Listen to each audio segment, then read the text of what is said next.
All right, the next one I'm going to show you is called a feather stitch. And don't ask me why, because I don't think it looks like a feather. It kind of looks like the fly stitch, but it's done in a very different way. So if you look, I had 2 stitches here, and then I dropped down here. So watch what I do here. So I'm just going to keep going. So I have 1 here.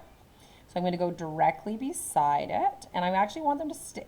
In this example, I want them to be even, but they can be very fluid. So I'm going to go in here. Sorry guys, I'm going to hold my thread.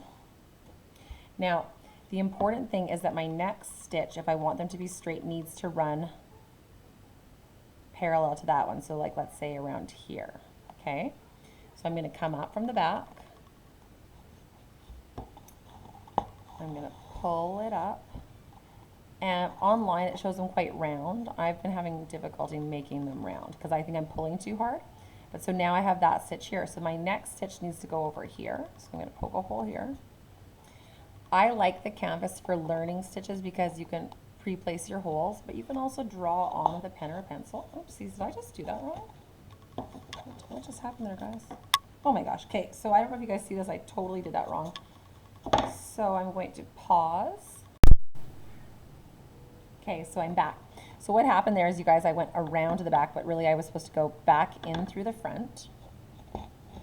That's how I get my loop, right? So make sure that doesn't get all twisted. Then I'm going to find my center. So my center being in line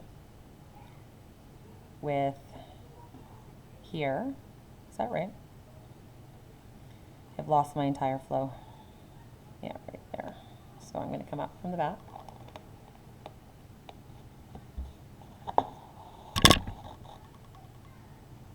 Like that.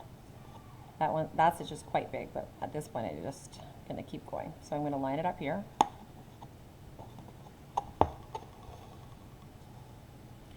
And then I know that I want it to be lined up here.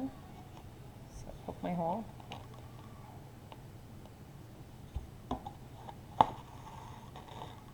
Come in. Kind of lock it. Again, go over here.